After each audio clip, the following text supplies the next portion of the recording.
Innalhamdulillah nahmaduhu wa nasta'inuhu wa nastaghfiruh wa na'udzu billahi min shururi anfusina wa min sayyiati a'malina may yahdihillahu fala mudilla lahu wa may yudlil fala hadiya lahu. Asyhadu an la ilaha illallah wahdahu la syarika lahu wa asyhadu anna Muhammadan 'abduhu wa rasuluh. Allahumma shalli wa sallim wa barik ala nabiyyina Muhammadin wa ala alihi wa ashabihi wa man tabi'ahum bi ihsanin ila yaumiddin, amma ba'du. Para pemirsa NB Channel yang budiman dimanapun berada, rahimani wa rahimakumullah. Alhamdulillah, kita bersyukur pada Allah Subhanahu wa Ta'ala atas kesempatan yang baik yang Allah masih berikan kepada kita. Dengan rahmat dan nikmat dari Allah Subhanahu wa Ta'ala, kita bisa menjalankan segala ketaatan kepada Allah. Mudah-mudahan Allah senantiasa menerimanya dari kita dan mengistiqomahkan kita dalam ketaatan dan menjadikan akhir kehidupan kita akhir kehidupan yang baik, akhir kehidupan yang husnul khatimah. Sobat ANB Channel yang budiman dimanapun berada yang dimuliakan Allah Subhanahu wa Ta'ala, kita insyaallah akan kembali melanjutkan pembahasan kita dalam pembahasan dari kitab Ushulul Tsalatsah, di mana kita masuk pada bagian akhir, bagian penutup dari kitab ini yang berisi penjelasan tentang hakikat risalah yang dibawa oleh Nabi sallallahu alaihi wasallam dan kenabian.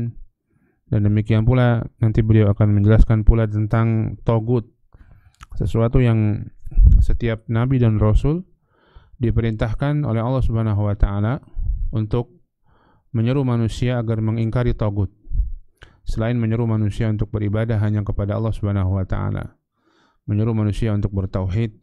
Maka seluruh nabi dan rasul yang Allah utus juga diperintahkan untuk mengingkari togut. Apa itu togut? InsyaAllah akan kita bahas nantinya. Hadirin sekalian yang dimuliakan Allah Subhanahu wa Ta'ala, beliau rahimahullahu ta'ala menyatakan dalam kitabnya Ushulul Tsalatsah, wa awaluhum Nuh wa akhiruhum Muhammad sallallahu alaihi wasallam. Yang pertama dari kalangan para rasul adalah Nabi Nuh, dan yang terakhir adalah Nabi kita Nabi Muhammad sallallahu alaihi wasallam. Dan sudah kita sebutkan dan kita sampaikan kemarin hadis yang sangat panjang yang menjadi dalil tentang hal ini, yaitu bahwa awal adalah Nabi Nuh alaihi salam, di mana di hari kiamat nanti manusia akan berbondong-bondong menuju kepada para nabi dan rasul untuk meminta agar mereka meminta kepada Allah Subhanahu wa Ta'ala segera memulai peradilan di hari kiamat. Dan di antara yang diminta pertama kali adalah Nabi Nuh alaihi salam. Dan manusia menyebutkan bahwa Nuh, wahai Nuh, engkau adalah rasul yang pertama. Ya, maka ini dalil bahwa beliau rasul yang pertama. Dan yang terakhir adalah Nabi Muhammad sallallahu alaihi wasallam, dan beliau adalah penutup para nabi, wa huwa khatamun nabiyyin. Dan beliau adalah penutup para nabi. Dan dalilnya bahwa yang pertama adalah Nabi Nuh alaihi salam, inna auhayna ilaika kama auhayna ila nuhi wan nabiyyina min ba'dih. Sesungguhnya kami telah mewahyukan kepada engkau wahai Muhammad sebagaimana kami mewahyukan kepada Nuh dan nabi-nabi setelahnya. Maka ini jelas menunjukkan bahwa Nabi Nuh adalah nabi yang rasul yang pertama. Dan yang terakhir nabi kita Nabi Muhammad sallallahu alaihi wasallam. Dan ini satu keyakinan akidah yang sangat penting untuk kita yakini. Tidak ada lagi nabi setelah Nabi Muhammad sallallahu alaihi wasallam. Sebagaimana dalam ayat lain Allah mengatakan, makana Muhammadun aba ahadi min rijalikum walakin Rasulullah wa khataman nabiyyin. Tidaklah Muhammad itu adalah bapak salah seorang dari kalian, tapi beliau adalah Rasulullah wa khataman nabiyyin, dan beliau adalah penutup para nabi. Beliau adalah penutup para nabi. Tidak ada lagi nabi. Dalam hadis lain disebutkan oleh Nabi sallallahu alaihi wasallam sendiri, dalam hadis yang diriwayatkan oleh Al-Imam Bukhari dan Imam Muslim, Nabi mengatakan, innahu la nabiyya ba'di. Sesungguhnya tidak ada lagi nabi setelahku, kata Rasulullah. Tidak ada lagi nabi setelah beliau, maka lebih utama lagi tidak ada rasul setelah beliau tentunya. Karena dalam Al-Quran tadi disebutkan wa khataman nabiyyin, penutup para nabi, bukan penutup para rasul. Ya. Karena kalau penutup para rasul bisa jadi nabinya tidak, nabinya masih. Karena kita tahu di antara definisi nabi dan rasul adalah di mana nabi itu menjalankan syariat-syariat Rasul yang diutus kepadanya. Adapun Rasul mendapatkan syariat-syariat baru dari Allah Subhanahu wa taala. Para nabi menjalankan syariat-syariat Rasul yang sebelumnya. Maka kalau Rasul tertutup, nabi belum tentu. Tapi kalau nabi tertutup, maka kerasulan juga sudah pasti tertutup. Dan ini di antara akidah, di antara pokok-pokok akidah dalam Islam, yaitu tidak ada lagi nabi dan rasul setelah Nabi kita Nabi Muhammad SAW. Siapa yang kufur atau tidak meyakini hal ini, maknanya dia meyakini bahwa ada Nabi dan Rasul setelah Nabi Muhammad SAW, maka keyakinan ini bisa menyebabkan kekufuran, minimalnya penyimpangan dan kesesatan. Ya. Dan banyak sekali dari masa ke masa, hatta bahkan di zaman Nabi SAW sendiri ada seorang yang bernama Musailamah yang dia mengaku juga sebagai Nabi selain Nabi SAW. Dan dia mengkiaskan dirinya dengan keberadaan Nabi Harun pada masa Nabi Musa bersama dengan Nabi Musa alaihi salam. Jadi dia mengatakan bahwa dia dengan Nabi Muhammad seperti Harun dan Musa. Tentunya ini kebatilan. Ya, tentunya ini merupakan kebatilan. Dan di zaman setelah Nabi Muhammad SAW juga banyak orang-orang yang mengaku sebagai Nabi, hatta itu tidak berhenti pada ya kita katakan Jazirah Arab begitu ya. Itu bahkan terjadi juga di negara-negara Asia Tenggara, negara-negara Nusantara, bahkan di Indonesia ini, bahkan di Pulau Jawa banyak, di Sumatera juga ada orang-orang yang mengaku menjadi nabi setelah Nabi Muhammad SAW. Ya, mereka mengaku mendapat wahyu langsung dari Allah Subhanahu wa taala atau melalui perantaraan malaikat Jibril. Kemudian mereka membuat syariat-syariat yang baru dan seterusnya. Mereka membuat, sebagian mereka besar, memiliki masa yang besar, memiliki pengikut yang banyak, dan di antaranya mereka terperdaya dengan kondisi orang-orang yang mereka tokohkan, yang mereka anggap sebagai nabi itu memiliki dalam tanda kutip mukjizat, seakan-akan mukjizat, di mana mereka bisa, orang-orang itu bisa menyembuhkan orang sakit, ada keajaiban-keajaiban yang itu tidak lepas dari dua hal. Yang pertama tipuan, yang kedua sihir. Kalau tidak tipuan maka itu sihir.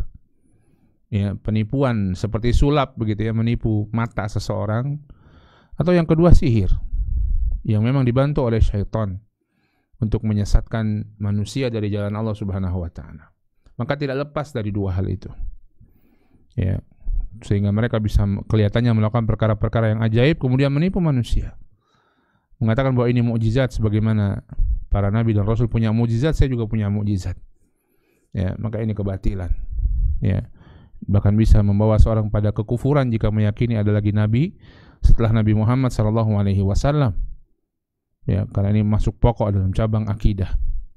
Bahkan bisa minimalnya kesesatan dan penyimpangan. Dan para nabi dan rasul ini jumlahnya sangat banyak. Dalam satu hadis yang diriwayatkan Abu Hatim dan yang lainnya, diriwayatkan Imam Ahmad, Imam Abu Hatim dan yang lainnya, dan disahihkan oleh Syekh Al-Albani rahimahumullahu taala. Abu Dzar radhiyallahu taala anhu pernah mengatakan, "Qultu ya Rasulullah, kam waffa iddatul anbiya?" Ya Rasulullah, berapa jumlahnya para nabi? Ya. Kata Nabi sallallahu alaihi wasallam, "Mi'atu alfin wa arba'atun wa isruna alfan." Ada 124.000 nabi. Ar-rusul min dzalik 300 wa 15 jamman ghafiran. Dan di antaranya ada rasul sebanyak 315 orang. Jumlah yang sangat banyak kata Rasulullah.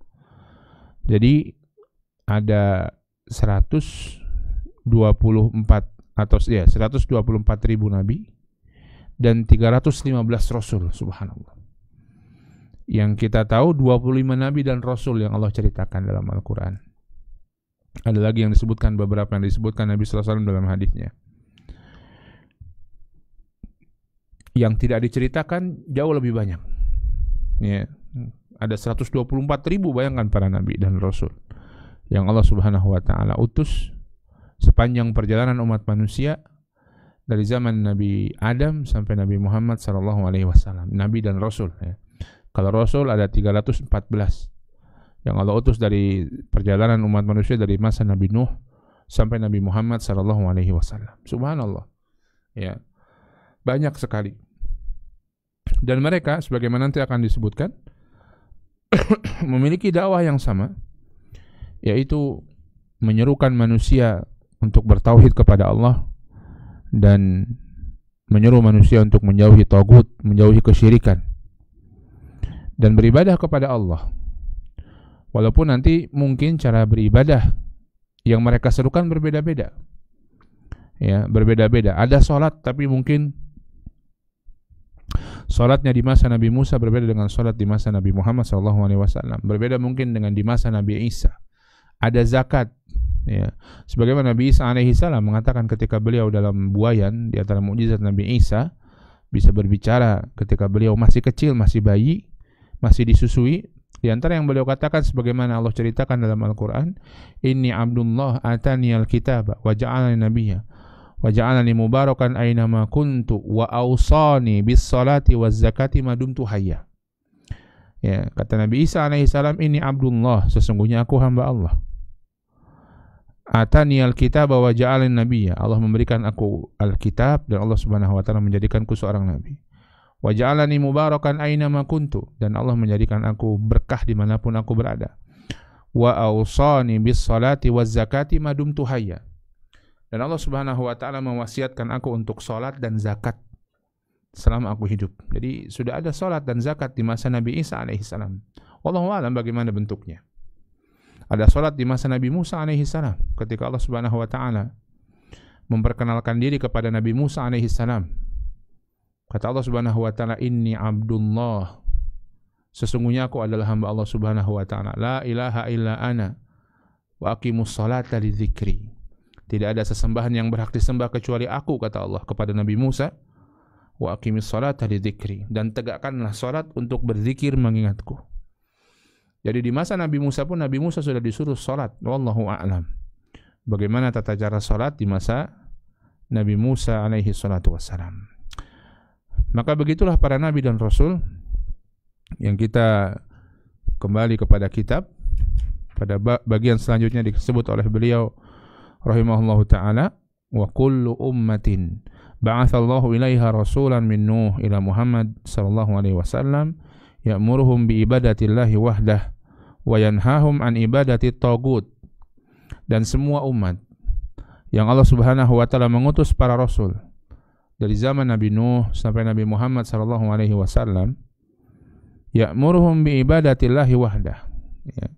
Mereka semua, ini di matannya ada, ya.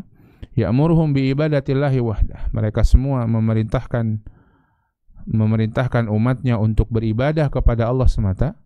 Wa yanhahum an ibadati tagut, dan melarang mereka dari beribadah kepada tagut.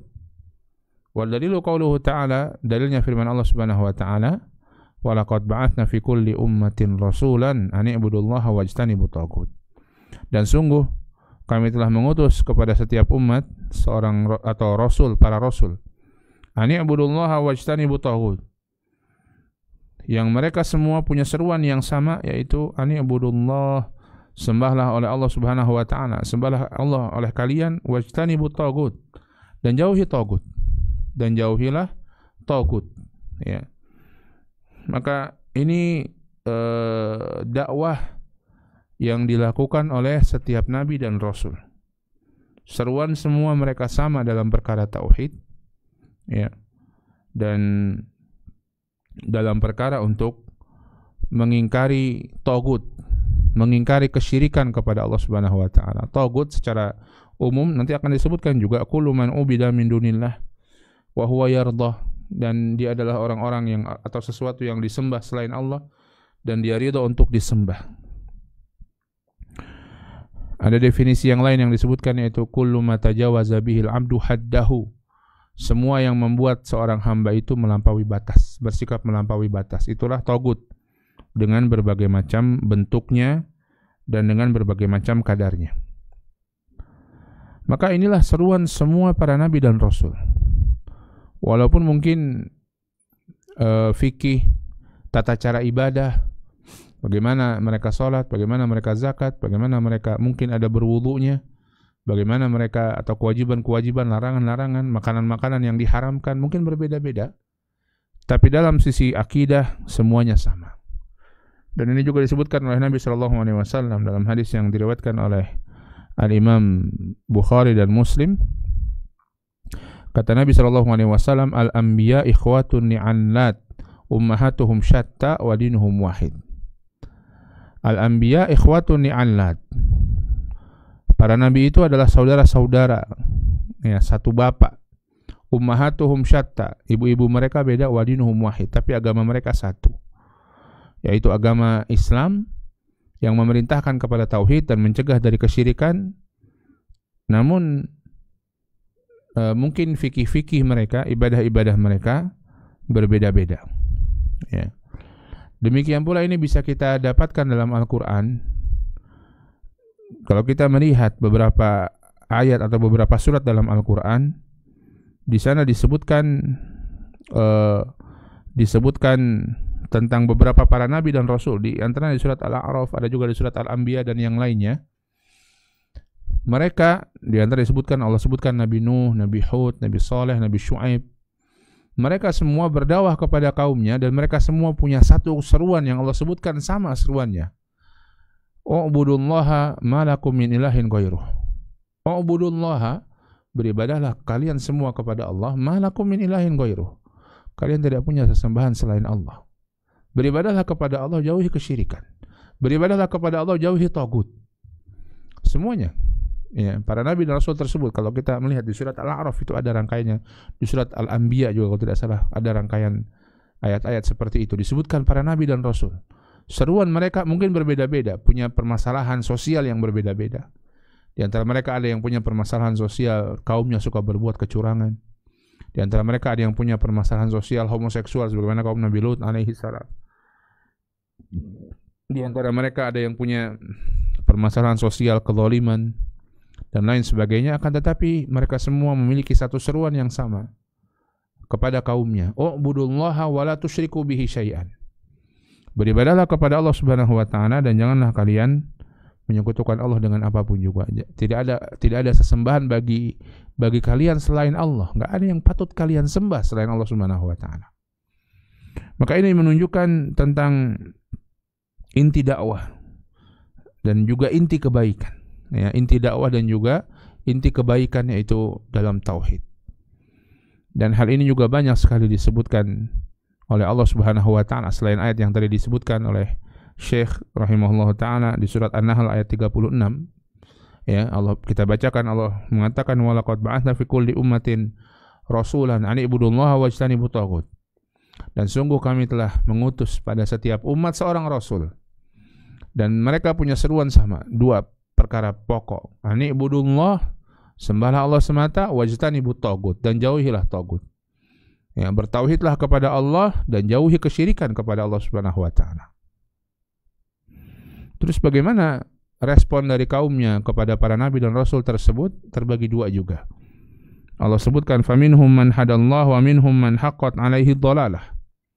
Di antara mereka ada yang dikasih petunjuk sama Allah, di antara mereka ada yang haqqat alaihi dhalalah. Mereka berhak mendapatkan kesesatan. Mereka masuk kepada jalan kesesatan. Orang yang diberi petunjuk oleh Allah Subhanahu wa taala, mereka yang mengikuti seruan tauhid tersebut. Seruan para nabi dan rasul tersebut, yakni orang yang bertauhid dan meninggalkan kesyirikan. Itulah orang yang diberi petunjuk oleh Allah Subhanahu wa taala. Orang yang kedua, kelompok yang kedua dari orang-orang tersebut yaitu yang berhak atau mereka masuk kepada jurang-jurang kesesatan, yang tidak mengikuti nabi dan rasul tersebut. Artinya yang tetap berbuat dalam kesyirikan, yang tetap menyembah, tetap beribadah, tetap tunduk dan patuh dengan togut-togutnya masing-masing. Ya. Fasiru fil ardi fanzuru kaifa kana akibatul mukadzibin. Maka Allah Subhanahu wa taala pun menyuruh kita dua hal lagi. Fasiru fil ard.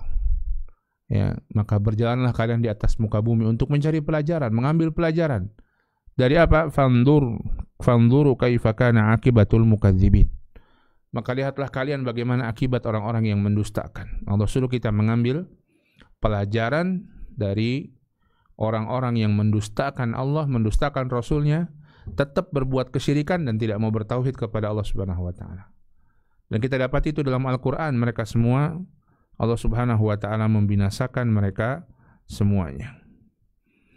Ini Allah sebutkan demikian. Dan ini bukan hanya 1-2 ayat dalam Al-Qur'an. Tadi kita sebutkan bagaimana seluruh nabi dan rasul di banyak ayat dalam Al-Qur'an punya seruan yang sama. Malakum min ilahin ghairuh. U'budullaha ya qaumi, u'budullaha malakum min ilahin ghairuh. Hai kaumku, sembahlah Allah semata. Tidak ada Tuhan yang berhak kalian sembah selain Allah Subhanahu wa taala.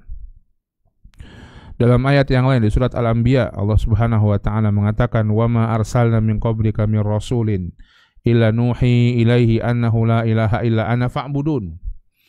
Dan tidaklah kami utus sebelum engkau wahai Muhammad seorang rasul pun. Artinya semua rasul sebelum Nabi Muhammad SAW, illa nuhi ilaihi, kecuali kami wahyukan kepadanya, la ilaha illa ana fa'budun, tidak ada sesembahan yang berhak disembah kecuali aku, fa'buduni, kata Allah, maka sembahlah aku.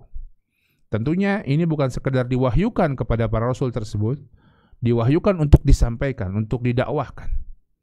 Karena wahyu yang didapatkan para nabi dan rasul wajib mereka dakwahkan, wajib mereka sampaikan kepada umatnya. Ya, dan Allah mengatakan setiap rasul sebelum engkau wahai Muhammad, kami wahyukan seperti itu, la ilaha illa ana fa'budun. Tidak ada sesembahan yang berhak aku sembah, yang berhak disembah kecuali aku. Fa'budun, maka ibadahlah padaku. Dan mereka pun menyampaikan kepada umatnya demikian. Di surat Az-Zukhruf ayat ke-45 Allah mengatakan, was'al man arsalna min qablika min rusulina aj'alna min dunir rahmani alihata yu'badun. Tanyalah wahai Muhammad kepada rasul-rasul kami yang kami utus sebelum engkau. Nabi suruh nanya sama Allah kepada rasul-rasul sebelum Nabi Muhammad SAW. Bagaimana nanyanya? Kapan nanyanya? Sebagaimana ada yang memberikan penjelasannya, itu pada peristiwa Isra Mi'raj, ketika Nabi SAW dipertemukan oleh sebagian Nabi dan Rasul terdahulu. Tapi Nabi nggak bertanya, karena Nabi yakin dengan Allah Subhanahu wa taala. Artinya Allah ingin mengatakan, lihat Rasul-Rasul sebelum engkau, ya, diwahyukan dengan wahyu yang sama, suruh berdakwah dengan dakwah yang sama. Kata Allah, aja'alna min dunir rahmani alihata yu'badun. Apakah kami menjadikan selain Allah Ar-Rahman alihatan yu'badun sebagai sesembahan yang disembah? Nggak ada. Nggak ada satupun rasul yang Allah suruh menyembah selain Allah Subhanahu wa taala, nggak ada. Dan semua rasul Allah wahyukan dan Allah perintahkan untuk menyembah selain Allah dan mengajak kaumnya untuk menyembah selain Allah Subhanahu wa taala. Dan mengajak kaumnya untuk tidak menyembah selain Allah, menyembah hanya kepada Allah Subhanahu wa taala. Ayat yang lain di surat Al-Ahqaf ayat 21. Allah mengatakan, wadhkur akha 'adin id anzara qaumahu bil ahqaf wa qad khalatin nudhuru min baini yadayhi wa min khalfihi alla ta'budu illallah. Dan ingatlah akha 'adin, saudara Ad, saudara kaum Ad, Nabi Hud alaihi salam, id anzara qaumahu bil ahqaf, ketika beliau memberikan peringatan kepada kaumnya di daerah namanya Ahqaf. Wa qad khalatin nudhuru min baini yadayhi wa min khalfihi, dan sungguh telah berlalu para rasul min baini yadayhi, di depannya dan di belakangnya, setelah beliau dan sebelum beliau.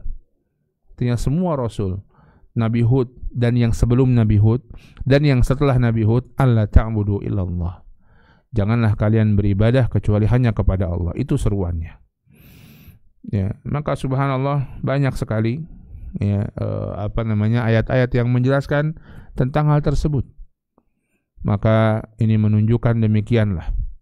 Ya, Allah Subhanahu wa taala memerintahkan manusia untuk beribadah kepada Allah semata dan menjauhi kesyirikan dan menjauhi tagut. Dalam ayat yang lain Allah mengatakan tentang tagut ini, faman yakfur bit-taghut wa yu'min billah faqad istamsaka bil urwatil wuthqa la infisama laha. Faman yakfur bit-taghut, siapa yang kufur kepada tagut dan beriman kepada Allah. Menjawab seruan para rasul. Karena ini tadi seruan para rasul, kufur pada tagut dan beriman kepada Allah. Siapa yang demikian? Kata Allah Subhanahu wa taala, faqad istamsaka bil urwatil wuthqa.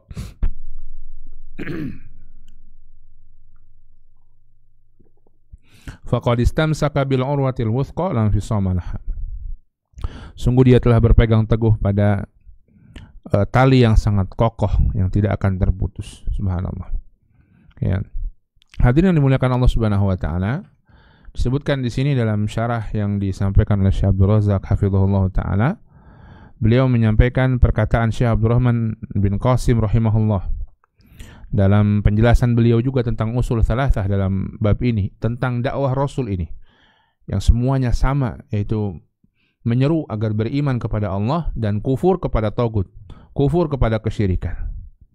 Sebuah ungkapan yang sangat bagus yang kita akan bacakan dan kita akan coba terjemahkan dan pahami maknanya. Mudah-mudahan bisa menjadi ilmu yang bermanfaat bagi kita. Kata Syekh Abdurrahman bin Qasim rahimahullah, "Fahadhihi da'watur rusul wa zubdatur risalah wa bihi tu'rafu 'azamatu sya'ni tauhid." Dan beginilah dakwah para rasul, yaitu menyebarkan tauhid dan meninggalkan kesyirikan. Wa zubdatur risalah, dan inti risalah. Wa bihi tu'rafu 'azamatu sya'ni tauhid. Dan dengannya diketahuilah betapa agungnya kedudukan tauhid. Wa ma'rifatuka 'azamatahu bi an tusrafa himmataka ilaihi wa ila ma'rifatihi wal amal bihi ghayata juhdika wa ila ma'rifati ma yudaddu wa ma siwahu min anwa'il furu'iyyah ba'da dzalik. Dan ketika engkau mengenali tauhid dan keagungannya, ya, engkau akan menjadikan perhatianmu tercurah kepadanya untuk mengenalnya, untuk mengamalkan tauhid. Kau akan perhatikan dengan sangat besar hal tersebut, dan kau pun akan mau mengenal apa yang menjadi lawan dari tauhid, ya. Dan ilmu-ilmu yang lainnya, ilmu-ilmu cabang yang lainnya setelahnya. Ya, kalau kita betul-betul paham tentang pentingnya tauhid, kita akan berusaha untuk mempelajarinya dan mempelajari lawannya yang bahaya.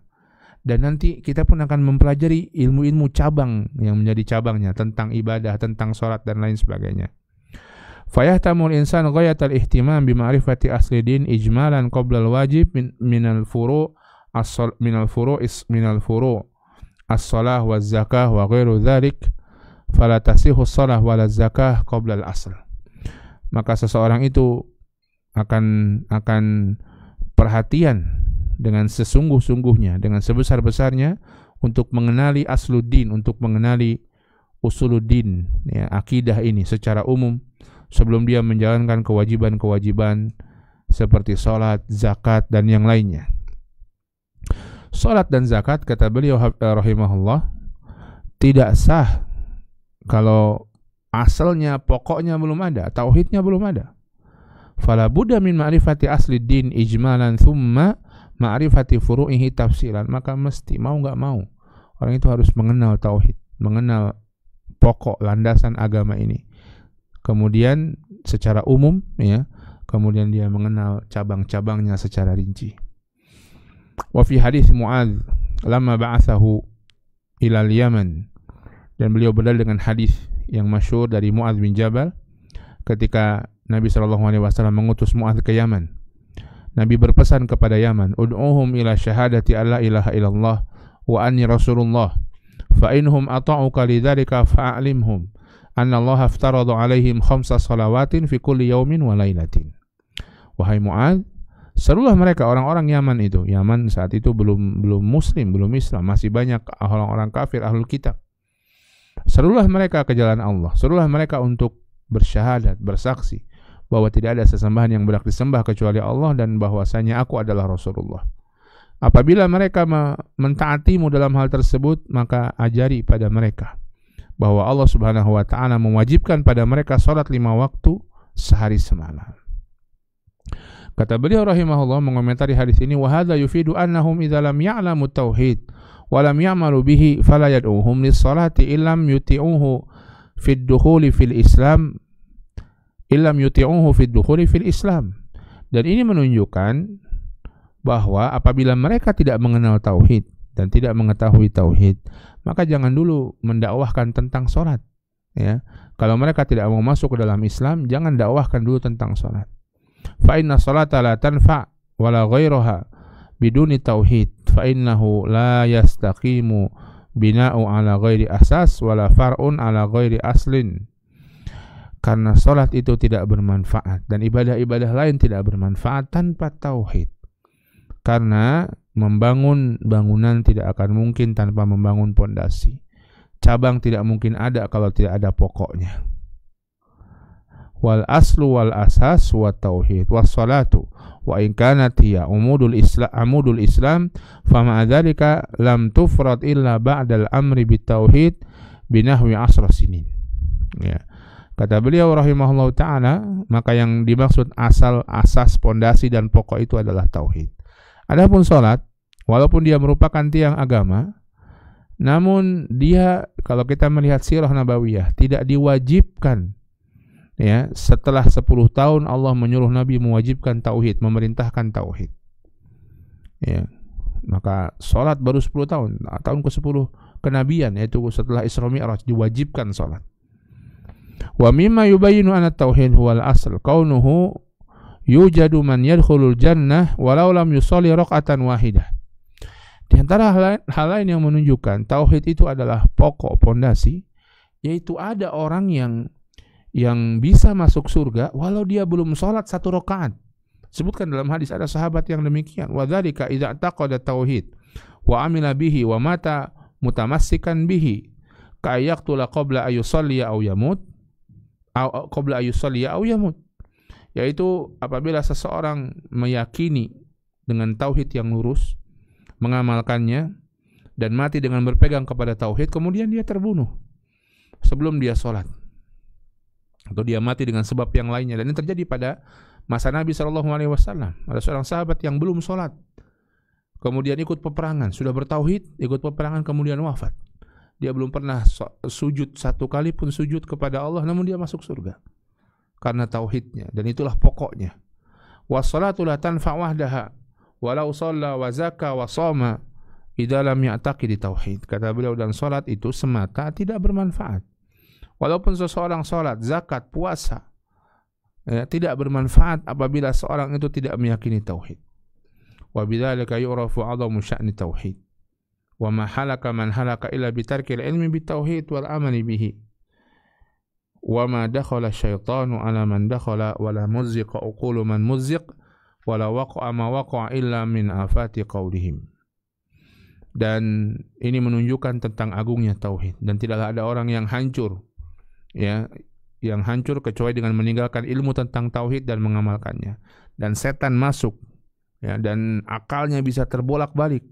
Itu semua terjadi karena kekeliruan mereka, kesalahan mereka dalam memahami tauhid. Min afati qaulihim yakfin nutqu bisyahadah wa mujarradul ma'rifah hatta inna min ulama'ihim ma la ya'rifu tauhid aslan. Yaitu sebagian orang menyangka bahwa cukup bicara ngomong 2 kalimat syahadat saja. La ilaha illallah, la ilaha illallah. Ya. Cukup, dan mengenal, tahu saja. Ya. Secara umum tanpa mengetahui dengan lebih detail dan meyakininya. Cukup itu saya cukup menyelamatkan. Enggak begitu. Sampai sebagian ulama mereka, kata beliau, tidak tahu tentang tauhid. Asalnya, asal tauhid itu apa? Wa dzalika liqaunihim ubtulu bisyirk wa ibadatil authan wa kathrati syubhat al-batilah. Dan mereka, orang-orang, sebagian orang seperti itu banyak diuji dengan kesyirikan, berbuat syirik, ibadah kepada authan, kepada berhala-berhala, dan syubhat-syubhat batil yang lainnya. Fa bidzalika khufiya tauhid ala katsiri mimman yadda'il ilma li'adamil ma'rifati bihi. Sehingga tertutuplah ilmu tauhid pada banyak orang yang mengaku-ngaku berilmu ini karena mereka tidak mengenalnya dengan benar. Wa illa fa ma'rifatu tauhid wa syirki min ahwani ma yakun wa ashaluhu ijmalan kama fi zamanis sahabah. Fa innahum kanu ya'rifuna tauhid wa syirk. Walaupun sebenarnya mengenal tauhid dan syirik itu sebenarnya mudah, ya, secara umum mudah, sebagaimana di zaman sahabat mereka paham tauhid dan syirik, mereka paham, sebenarnya mudah. Namun banyak syubhat. Ya, sebagian orang hanya tadi mengatakan la ilaha illallah, paham tidak ada Tuhan kecuali Allah yang mencipta, yang mencipta, yang memberi rezeki, yang mengatur, sudah selesai. Tidak perlu hanya beribadah kepada Allah, tidak perlu. Ya, ini membuat syubhat yang besar. Sehingga ketika mereka mengatakan la ilaha illallah, la ilaha illallah, terus mereka minta kepada selain Allah. Mereka berbuat kesyirikan pada selain Allah. Sebagian seperti itu. Setelah mengucapkan kalimat tauhid, berbuat kesyirikan dengan beristighotsah pada selain Allah. Dengan meminta kepada selain Allah Subhanahu wa taala, minta kepada yang mati, berdoa kepada yang mati. Ya. Faman qala la ilaha illallah yatruku syirk wa ya'lamu annahu batil munafin li kalimatil ikhlas. Siapa yang mengatakan la ilaha illallah dengan benar, yatruku syirk, dia akan meninggalkan kesyirikan. Wa ya'lamu annahu batil, dan dia akan tahu bahwa kesyirikan itu batil. Munafin li kalimatil ikhlas, menafikan kalimat ikhlas. Siapa yang paham betul, ya. Walihada lamma da'ahum an-nabi sallallahu alaihi wasallam ila tauhid wa qala qulu la ilaha illallah tuflihu. Karenanya ketika Nabi sallallahu alaihi wasallam mengajak orang-orang Quraisy, orang-orang kafir, orang-orang musyrik Quraisy itu kepada tauhid, dan Nabi mengatakan kepada mereka, qulu la ilaha illallah tuflihu, katakan la ilaha illallah, kalian akan sukses. Apa jawaban orang-orang tersebut? Apakah mereka mau mengatakan? Kan sukses, cuman ngomong doang. Ya, cuman ngomong doang. Mereka enggak mau ngomong doang. Karena mereka paham konsekuensinya. Maka mereka enggak mau. Qalu, mereka malah menjawab sebagaimana Allah sebutkan dalam Al-Qur'an, aja'ala alihata ilahan wahida inna hadzal syai'un ujab. Apakah engkau Muhammad mau, apakah dia Muhammad mau menjadikan Tuhan cuma satu? Ini hal yang ajaib. Sesembahan cuma satu, hal yang ajaib. Orang-orang kafir Quraisy ini paham tentang tauhid yang dibawa oleh Nabi sallallahu alaihi wasallam, dan mereka enggak mau melakukannya, enggak mau mengucapkan la ilaha illallah. Karena paham betul kalau dia mengucapkan itu, dia harus meninggalkan sesembahan selain Allah Subhanahu wa taala. Meninggalkan Hubal, Manat, ya. Meninggalkan sesembahan-sesembahan mereka selain Allah Subhanahu wa taala. Ya. Maka mereka paham betul. Sebenarnya mudah memahaminya, tapi syubhat-syubhat ini yang banyak yang membuat seseorang rancu dalam memahami kalimat tauhid ini. Wa amma hina kathrati syubhat sauba ma'rifatut tauhid. Adapun ketika banyak syubhat, maka jadi susah memahami tauhid. Ya. Wa takhallus min diddihi, dan susah untuk memurnikan diri dari lawannya, itu membersihkan diri dari kesyirikan jadi susah. Wa kathrun nifaq wa saral katsir yaquluha wa ya'budu ma'allahi ghairahu fallahul musta'an. Dan banyak kemunafikan sehingga banyak orang yaquluha, mengatakan kalimat tauhid la ilaha illallah, la ilaha illallah, tapi bersama dengan itu ya'budu ma'allahi ghairahu, dia beribadah kepada selain Allah walaupun dia beribadah kepada Allah, dia melakukan kesyirikan. Ya. Fallahul musta'an, maka Allahul musta'an, kepada Allah kita meminta pertolongan. Orang musyrik paham, sehingga ketika mereka dikatakan la ilaha illallah sukses, mereka enggak mau mengatakannya, karena di balik perkataan itu ada konsekuensi. Orang sekarang banyak yang enggak paham, suruh ngomong la ilaha illallah sukses, oke, la ilaha illallah sukses. Tapi mereka enggak paham, sehingga ketika ngomong itu mereka berbuat kesyirikan dengan minta pada selain Allah. Ya. Maka ini hadirin yang dimuliakan Allah Subhanahu wa taala, ini Masya Allah satu penjelasan yang agung kata Syekh Abdul Razak, ya, yang menunjukkan bagaimana ya betul hal tersebut. Orang sekarang ini jauh dari jauh dari tauhid, ya. Karena banyaknya kebodohan. Walaupun gampang sebenarnya, maka kita harus terus menyampaikan, mendakwahkan kepada umat ini bahwa tauhid ini adalah sebab kesuksesan, tapi tauhid yang benar. Tauhid yang membuat seseorang hanya beribadah kepada Allah Subhanahu wa taala dan meninggalkan sesembahan selain Allah Subhanahu wa taala. Kemudian kita lanjutkan insyaallah pada pertemuan yang akan datang, ya. Disebutkan di sini waftaradallahu ala jami'il ibad al-kufru bit-taghut wal imanu billah. Dan Allah Subhanahu wa taala mewajibkan pada seluruh hamba untuk kufur kepada taghut dan beriman kepada Allah Subhanahu wa taala. Disebutkan di sini perkataan Ibnu Qayyim rahimahullah ta'ala, makna taghut wa qala Ibnu Qayyim rahimahullah, makna taghut ma tajawaza bihil abdu haddahu min ma'budin aw matbu'in aw muta'. Dan yang dimaksud dengan taghut adalah apa yang membuat seorang hamba melampaui batas dalam urusannya, baik itu sesuatu yang diibadahi, sesuatu yang diikuti, atau sesuatu yang ditaati. Dan kemudian beliau menyebutkan tentang beberapa jenis model-model taghut yang biasa terjadi di tengah-tengah manusia, di tengah-tengah masyarakat. Insya Allah kita akan lanjutkan ini pada pertemuan yang akan datang, ya, mengenal taghut ini bagian 2 mungkin, ya. Insya Allah kita akan lanjutkan, mudah-mudahan bermanfaat dan Allah Subhanahu wa taala meneguhkan kita di atas tauhid di atas Islam, menjauhkan kita dari kesyirikan, menjauhkan diri kita dari penyembahan kepada selain Allah, menjauhkan diri kita dari tagut, dan mengistiqomahkan kita terus sampai mudah-mudahan ajal datang menjemput kita dalam keadaan yang terbaik. Wallahu a'lam bishawab, wa sallallahu ala nabiyyina Muhammadin wa ala alihi washabihi wasallam. Walhamdulillahi rabbil alamin. Ada yang mau bertanya? Silakan.